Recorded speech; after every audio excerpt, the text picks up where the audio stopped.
हो गई स्टार्ट। अच्छा बेटे एनसीईआरटी बैक एक्सरसाइज क्वेश्चन चल रहे हैं, ठीक है। क्वेश्चन नंबर नोट करो, ठीक है। नई बुक में है 5.9, ठीक है, पुरानी में 6.9 होगा। 6.9 6.10 दोनों सिमिलर काइंड ऑफ क्वेश्चन है, कैलकुलस यूज़ करना है। 5.10 करवा था कि 5.9 करवा था? 9 10 दोनों सिमिलर काइंड है, 9 करवा रहे हैं। स्टेटमेंट जिन्हें को बुक नहीं की तो लिख लो। A body initially at rest, a body initially at rest undergo one dimension motion, undergo one dimension motion with constant acceleration, with constant acceleration. The power delivered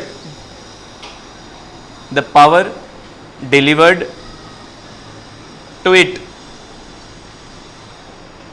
power delivered to it at time t proportional to,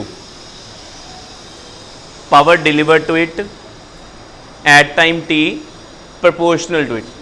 इसमें power आपने ना बताना है कि वो t की power किस पे डिपेंड करती है। 4 ऑप्शन दी हुई हैं, किसी ऑप्शन में लिखा होगा t पावर 1, किसी में t पावर 2, t पावर 1/2, कुछ भी लिखा होगा, ठीक है।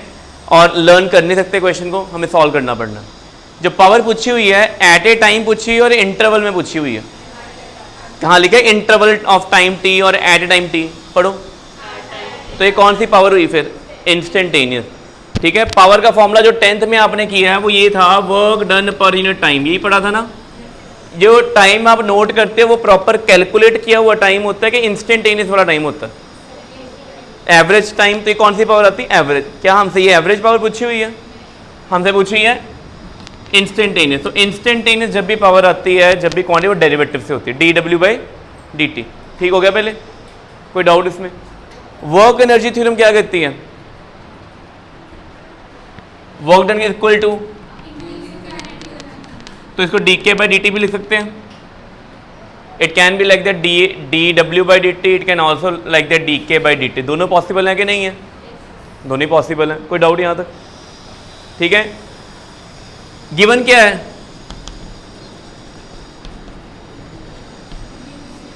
एक्सेलरेशन क्या है? अगर एक्सेल कांस्टेंट है तो आपको पता होता है कि v equal to u plus a t, directly we can apply और नॉट। ये इक्वेशन कब अप्लाई होती है? जब एक्सेलरेशन क्या होती है? कांस्टेंट। ये हमें पता है, ठीक है। अगर ये नहीं भी पता तो आप इसको ऐसे कर सकते हो, कांस्टेंट को कोई कह दो कांस्टेंट c और एक्सेलरेशन आएगी dv/dt, आ जाएगी। पेपर में डेरिवेशन भी आई थी ये वाली। तो dv equal to c d t हो गया। क्या करेंगे? दोनों साइड पे इंटीग्रेशन करेंगे। जब टाइम 0 था, जब आपका मोशन शुरू हुआ था, बॉडी की वेलोसिटी कितनी है? स्टेटमेंट क्या बोला गया? इनिशियली एट रेस्ट बोला कि नहीं बोला? क्या मतलब हुआ? जब मोशन शुरू किया तब वेलोसिटी कितनी थी? बेटे सामने देखो, इनिशियल वेलोसिटी टाइम 0 पे कितनी है? 0। एट एनी टाइम वेलोसिटी कितनी है? v पता नहीं है। कांस्टेंट की इंटीग्रेशन होती है? नहीं, c। dt की क्या हो जानी है? t।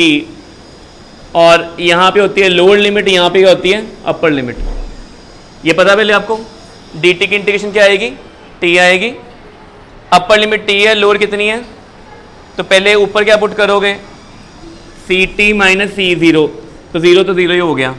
और ये v, सो v कितना आएगा? C t. आप ऐसे भी कर सकते हो अगर आपको नहीं पता इसके बारे में। अदरवाइज जब एक्सेलरेशन कांस्टेंट होती है, v इक्वल डायरेक्टली किसके इक्वल होता है? v equal you plus a T. Initial velocity कितनी बोली हुई है? 0, तो v क्या आ जाएगा? तो चाहे आप v ये पुट कर लो, चाहे आप v सी टी कर लो, दोनों आंसर्स क्या आएंगे? सेम, क्योंकि एक्सेलरेशन क्या है? कांस्टेंट है। यहाँ तक कोई डाउट? पहले देखो, हमने निकालना क्या है? पावर कौन सी? इंस्टेंटेनियस के एवरेज, dw/dt करना है। वर्क डन का फॉर्मूला पता किसके इक्वल होता है? Change in kinetic energy. और काइनेटिक एनर्जी का फॉर्मूला क्या बोल लो?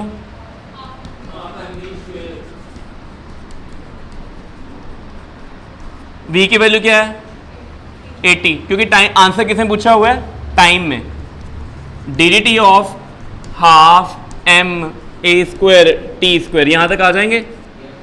हाफ कांस्टेंट है कि वेरिएबल? m ए स्क्वायर, सारे कांस्टेंट बाहर आ गए, टी स्क्वायर का डेरिवेटिव बोलो। अल्टीमेटली जो पावर है वो टी की कितनी पावर पे डिपेंड कर रही है? 1 पर। तो आंसर क्या होगा? T power 1। नोट करो, ठीक है बेटे, क्वेश्चन इंपॉर्टेंट है वाला। अब अगले सब में स्टेटमेंट बदल दी होगी। किसी केस में कह देंगे एक्सेलरेशन कांस्टेंट है, किसी केस में कह देंगे आपके पास वेलोसिटी कांस्टेंट थी, ठीक है, किसी केस में कहेंगे acceleration depend upon power time, what ever they can ask, but technique same है, ठीक है। नोट कर लिया, कॉपी पे लिख लो, याद रहेगा। हाँ जी,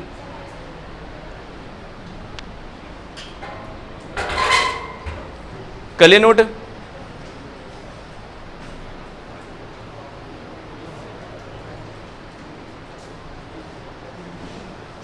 ठीक है, हो गया। नेक्स्ट क्वेश्चन देखो, 5.10 भी ऐसा ही है, बुक दिखाओ बेटे। 5.10 की स्टेटमेंट देखो क्या चेंज है। उसमें कहा हुआ है, लिखो, a body moving unidirectionally. Unidirection का मीनिंग क्या होता है? One dimension. ये भी वन डायमेंशन था। Body moving unidirectionally under source of constant power, लिखो, under source of body moving unidirectionally under source of constant power, ठीक है। Then displacement at time T, in time T लिख लो, then displacement in time T is proportional to, displacement in time T proportional to, T time में जितनी body ने total displacement की है वो टाइम पे कैसे डिपेंड करी। अब उल्टा हो गया सम, पिछले केस में पावर निकालनी थी, अब पावर क्या बोल दी है? कांस्टेंट, और जाना कहाँ तक है? डिस्प्लेसमेंट तक, ठीक है। तो शुरू करते हैं।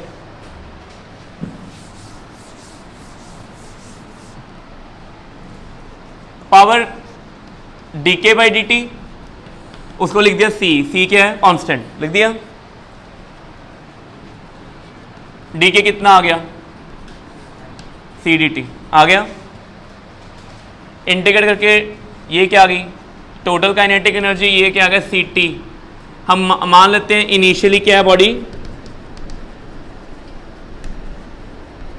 रेस्ट में है, तो इनिशियल रेस्ट में तो काइनेटिक एनर्जी कितनी आ गई? C t. यहाँ तक हो गया। पहले मैंने लिमिट्स लगाई ही नहीं, लिमिट्स लगा के भी यही आंसर आना है, बट हमें पता है इनिशियली बॉडी रेस्ट में है, तो इनिशियल काइनेटिक एनर्जी 0 होगी, फाइनल वाली लिख दी है, सी डी टी की सी टी होगी। यहाँ तक ठीक है। काइनेटिक एनर्जी का फॉर्मूला क्या होता है? अब मैं इस फॉर्मूले से v निकाल लूंगा। कोई बताएगा मैंने वेलोसिटी ही क्यों निकाली ऐसे करके?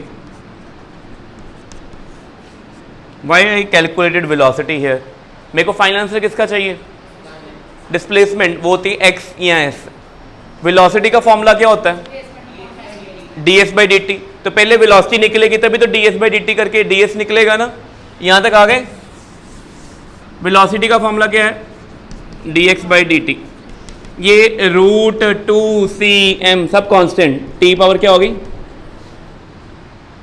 कर सकते हैं ऐसे, जो काम की चीज़ है अलग लिख दो, कांस्टेंट का तो वैसे कुछ नहीं होना। dx किसके को आ गया? Root 2c/m t power 1/2 dt। करेंगे दोनों को इंटीग्रेट। जब बॉडी शुरू होगी तो स्टार्टिंग पॉइंट पे टाइम भी 0 होता है, पोजीशन भी क्या होती है? 0। टाइम 0 पे पोजीशन कितनी है?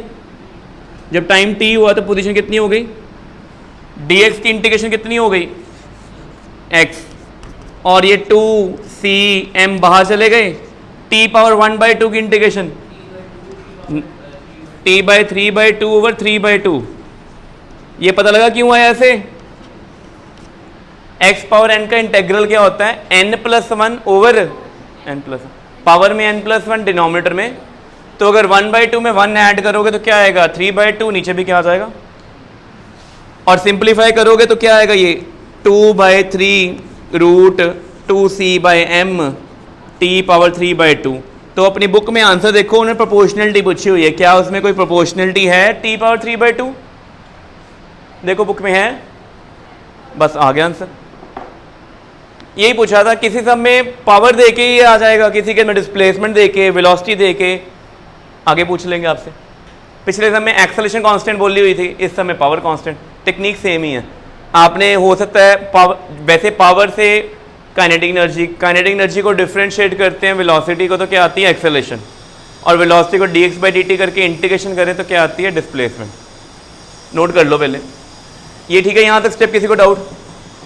इसके बाद ये वाला स्टेप पावर ही ऐड किया है, और इंटीग्रेशन का बस x⁴n वाला फॉर्मूला यूज होना मेन न्यूमेरिकल में। बाकी sin x का इंटीग्रल आपको पता है माइनस cos x होता है, cos x का sin x, बस दो ये वाले फॉर्मूले और t⁴n, और कोई नहीं यूज़ होगा +1 में। पूरी +1 जो कोई इंटीग्रल नहीं यूज़ होना। ग्रेविटेशन में थोड़े से इंटीग्रल हाई लेवल के आएंगे, बट +2 में जाके वो भी पढ़ लेने आपने, ठीक है।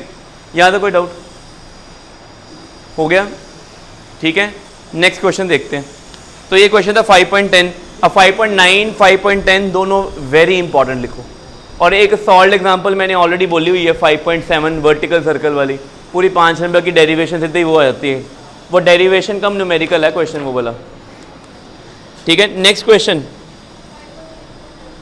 5.9-10 हो गया ना हमारा। आगे लिखो,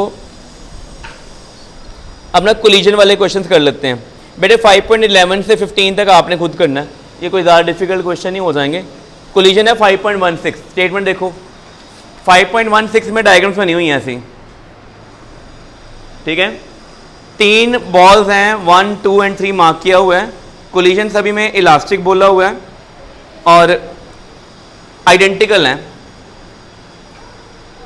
हेड ऑन कोलिजन हुआ है, कहता है what is the possible result after collision. Collision के बाद क्या पॉसिबल रिजल्ट होगा वो बताना है आपने।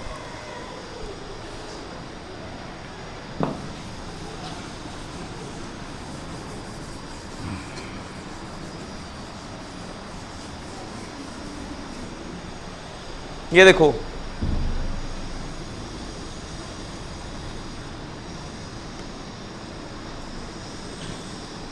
ये 3 बॉडीज हैं, 2 पहले से कांटेक्ट में हैं, ठीक है, और पहली बॉडी आके इनको हिट करती है। कोलिजन इलास्टिक है। कोलिजन क्या है बताइए फिर। कोलिजन के बाद इनकी वेलोसिटीज में 3 डायग्राम बनी हुई हैं। पहली पॉसिबिलिटी करती है कि पहली बॉडी रेस्ट में आ जाएगी, दूसरी और तीसरी दोनों v/2 से इकट्ठे जाएंगे, पहली पॉसिबिलिटी। सेकंड पॉसिबिलिटी है कि पहली और दूसरी बॉडी रेस्ट में, तीसरी v से जाएगी, थर्ड और तीनों मिलके v/3 से जाएंगे। चेक कर लेते हैं, आप बताएं आपको क्या लगता है।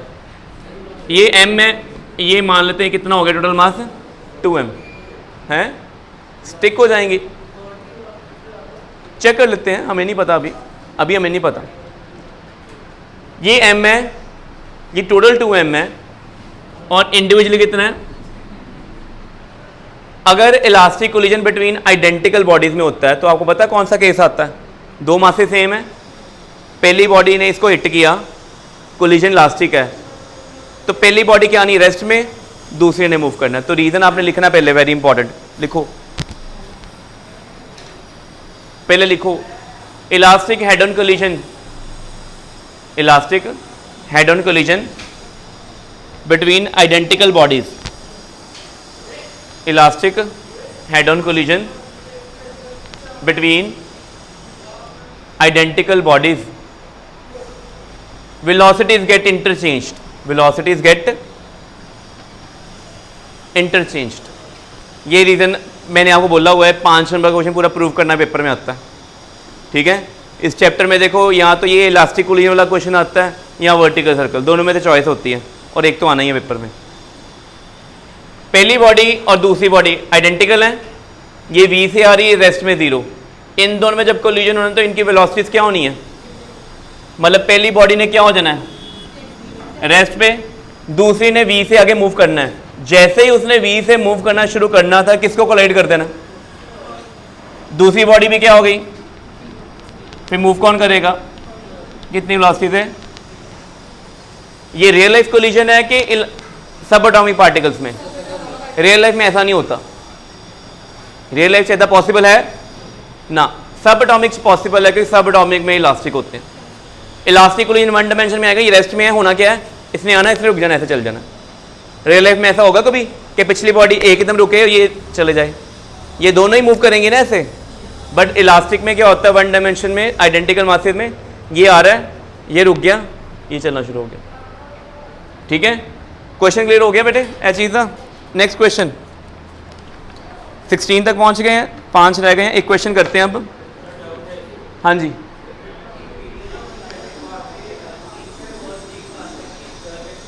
बेटे, हाँ वो पेंडुलम है, सक्सेसिव पेंडुलम कंपाउंड। और पता है मैंने बॉल्स कट्ठियां आ गई हैं, हिट कर दी हैं, क्या उसके में साउंड प्रोड्यूस हुई थी की चलना फिर?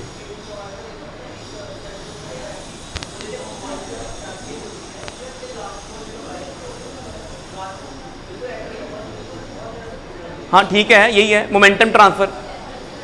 इसकी मैं एग्जांपल देता हूँ बेटे। कल ना अगर किसी को बास्केटबॉल पई होवे घर, तो एक नॉर्मल बॉल प्लास्टिक वाली लाओ या कोई रबर बॉल लाओ, ठीक है, किसी को हैगी है तो कल तेरा आंसर मिल जाएगा, ठीक है। तेन कल आना पैना स्कूल, तेरा आंसर दे देंगे, ठीक है। की करना है, एक बास्केट बॉल चाहिए सानू, एक सानू नॉर्मल बॉल चाहिए, तुम्हारा आंसर मिल जाएगा। वो बॉल इतनी दूर क्यों गई थी वो कल देखेंगे, कल, ठीक है। कल बॉल लेके आओगे फिर करेंगे। अगला क्वेश्चन देखो बेटे 5.17 क्वेश्चन बड़ा इंपॉर्टेंट है, पेंडुलम वाला है। देखिए डायग्राम 5.17 पेंडुलम, लिखो बॉब ए ऑफ पेंडुलम, लिखो Bob A of pendulum released from 30 degree. Bob A of pendulum released from 30 degree with vertical, released from 30 degree with vertical, hit another bob B, hit another bob B of same mass, hit another bob B of same mass. How high bob A rise after collision? How high bob A and B, दोनों लिख लो। Book में ए पूछा, मैं B भी add कर दिया। How high, चौक देखो वो नीचे पे ही है, और चौक, how high bob A and B rise after collision, ठीक है। तो कृष्णा शर्मा आपने बताना है, ये यहाँ पे फ्लोर पे बी पड़ा हुआ है बॉब, सीलिंग से 30 डिग्री पे इसको रिलीज किया ए को। ए पॉइंट पे इसके पास कृष्णा कौन सी एनर्जी है? ये नीचे आएगा, सारी एनर्जी किस में कन्वर्ट होगी? Identical masses. अगर दमन आप बताओ, ये अगर इसको हिट करेगा, आइडेंटिकल है, जब नीचे आके इसको हिट करेगा वन डायमेंशन, तो क्या होगा? वेलोसिटीज क्या होंगी? अभी बंद हुई है, ओ करो, क्लिक करो, अभी बंद हुई है। चलो, तो बेटे क्वेश्चन था कि देखो इधर स्टेटमेंट लिख ली है, बॉडी ए से रिलीज हुई है, ये अपने आइडेंटिकल मास से हिट करेगी, और ये वाली बॉडी जो है नीचे वाली, ठीक है, ये कितनी हाइट पे जाएगी और ए कितनी हाइट पे जाएगी। तो दमन आपने कहा कि ये जैसे इसको हिट करेगी तो क्या होगा, क्यों इंटरचेंज होगा? कोलिजन क्या है? इलास्टिक। कोलिजन कौन सा है? तो ए ने आते ही क्या होना है? ऐदा आना है, उन्हें रुक जाना है, तो ए राइज करेगा। कौन राइज करेगा? पहले कोई बताए कि भाई ए की यहां पे जब गिरेगा, यहां पे उसकी वेलोसिटी कितनी होगी? ए की वेलोसिटी बिफोर कोलिजन कितने निकाल लेंगे? mgh equal to half mv²। तो वेलोसिटी कितनी आ जाएगी? 2gh। एनर्जी लॉसेस नहीं गए, इग्नोर एनर्जी लॉसेस, ठीक है, इलास्टिक कोलिजन। सो इसका मीनिंग बी कितनी स्पीड से जाएगा? वी नाल कितनी हाइट तक पहुंचेगा? सेम हाइट, मतलब एच वाली हाइट तक जाएगा। आंसर क्या होगा? A will not rise, why? Velocities get interchange, while B rise to same height, और अवॉइड एनी एनर्जी लॉसेस। अगर एनर्जी लॉसेस होते तो ए को भी चलना पड़ना था, क्योंकि कोलिजन क्या हो जाना था? इन इलास्टिक, और इन इलास्टिक में वेलोसिटी इंटरचेंज नहीं होती। बट इलास्टिक च एनर्जी लॉस बिल्कुल नहीं होनी। ऐसा मतलब है जिन्नी हाइट तो आया सी ना, इन्ने हिट किया, खुद रुकिया, सारी एनर्जी किनू ट्रांसफर की? बी नू, बी सेम हाइट तक जाएगा, कोई कैलकुलेशन नहीं करनी, ठीक है। समझ लगे? पहले पेपर में, बुक में सिर्फ ए के बारे में पूछा है, तो आंसर क्या आना है? Velocities get interchange. समझ लगे? एमसीक्यू बन के आ सकता है क्वेश्चन कि भाई ए की हाइट क्या है, लिखेंगे एक होगा 0, एक होगा लेस देन प्रीवियस, एक होगा मोर देन प्रीवियस, एक होगा नन ऑफ द अबव। अब कैलकुलेशन के लिए कुछ है तो है नहीं, लेस देन, मोर देन या जीरो, तो क्या आंसर होगा? जीरो। क्यों? Velocities get interchanged. ठीक है, एक और क्वेश्चन देखो। अब थोड़ा इंटीग्रेशन वाला क्वेश्चन देख लिए बेटे। पेपर ਦੇ ਵਿੱਚ इंटीग्रेशन के ऊपर क्वेश्चन इस बारी भी आया था 3 नंबर का, आया थी ना 3 मार्क का। अब वो 3 मार्क डायरेक्ट इंटीग्रेशन नहीं आएगी, अब वो इंटीग्रेशन का ये वाला क्वेश्चन आएगा। पेपर लिख लो 5.20, ऐसा क्वेश्चन पेपर में आएगा। करनी इंटीग्रेशन ही है, यूज मैथमेटिकल टूल्स ही होने हैं, बट चैप्टर कौन सा आ गया? वर्क पर एनर्जी। लिखो, a body of mass 0.5 kg, a body of mass 0.5 kg travel in straight line, travel in straight line with velocity v equal to, with velocity v equal to a into x power 3/2। Body की velocity देती हुई है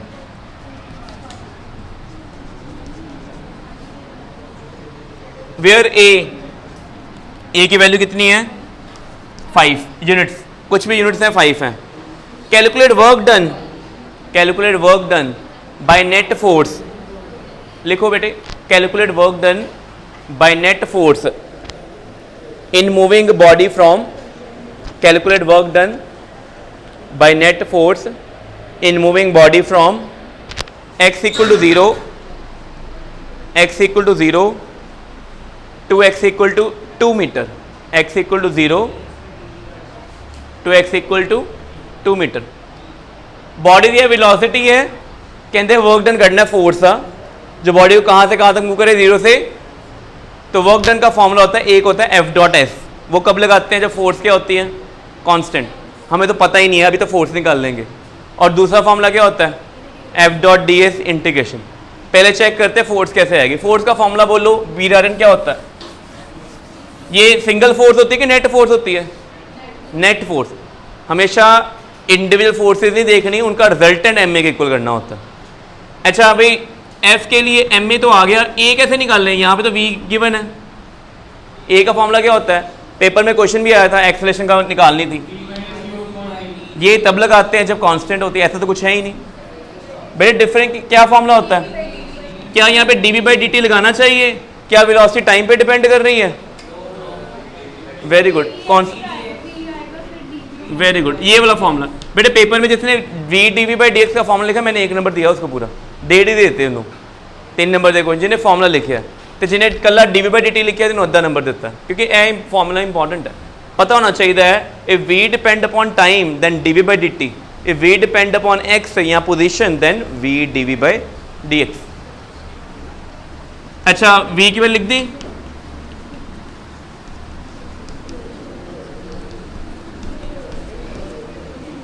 अच्छा जो ही बताओ, a constant है कि variable है?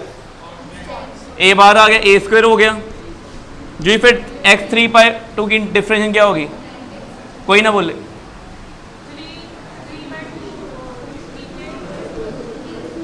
पावर का क्या होगा? 3/2 - 1। ठीक है बेटे, ये किसका फॉर्मूला है? डिफरेंशिएशन। पावर आगे आती है और पावर ऊपर जाके 1 माइनस हो जाता है। अच्छा कितना आंसर आएगा ये? 5² 25, x power 3/2 into x power 1/2। 3/2 कितना हो गया? 75/2 बेटे। अच्छा इश्मीत बताओ, x power 3/2 x power 1/2 multiply हो रहे हैं कि ऐड हो रहे हैं? मल्टीप्लाई हो रहे हैं। पावर क्या होंगी इनकी? क्या आंसर आएगा? क्या एक्सेलरेशन कांस्टेंट है कि वेरिएबल है? कांस्टेंट है। x चेंज करेगा, x से 0 1 2 3 करी जाओगे, व्हाट विल हैपन? फोर्स का फॉर्मूला क्या बनेगा? MA। मास कितना था? 0.5 से मल्टीप्लाई करोगे 75/4 x²। क्या ये वेरिएबल फोर्स है कि कांस्टेंट? वेरिएबल। वर्क डन कैसे निकाल लेंगे फिर? इंटीग्रेशन। क्या करेंगे?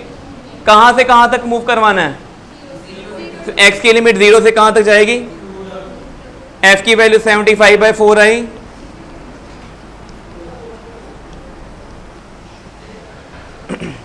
चलो मंत्रम, x पावर 2 दी इंटीग्रेशन बोल, x power 3 upon, very good. Upper limit क्या पुट करनी है, 2, लोअर क्या करनी है, यही करनी है। तो अक्षित बताओ क्या आंसर आएगा, x की जगह 2 पुट करेंगे तो क्या आएगा 8/3, फाइनल आंसर क्या आएगा फिर 75 इंटू 8 अपॉन 3 इंटू 4, क्या हो जाएगा 4 ये 2 25, कितना आंसर आएगा 50 जूल। तो ये क्वेश्चन 3 नंबर का है। इस बार पेपर में आई थी ना डिफरेंशिएशन, उसमें भी x की फॉर्म में डिफरेंस 3 नंबर का क्वेश्चन आ गया था ना, ये क्वेश्चन भी 3 नंबर का। और ये टॉपिक है वर्क पर एनर्जी, इसमें डिफरेंशिएशन भी आ गई है, इंटीग्रेशन भी आ गई है, दोनों यूज़ कर लिए ना हमने, 3 नंबर क्वेश्चन बन जाता है। ठीक है, बस बस ख़त्म बेटे। ये मैंने करवाया था 5.20, अब आपके लिए 21, 22, 23 ये आपका होमवर्क है, और इन बिटवीन जो क्वेश्चन नहीं हुए वो सारा आपका होमवर्क है। ए स्क्वायर क्यों आया बेटे, ये एक अंदर था एक ए बाहर था, ए स्क्वायर। बाकी हम नेक्स्ट चैप्टर स्टार्ट करेंगे।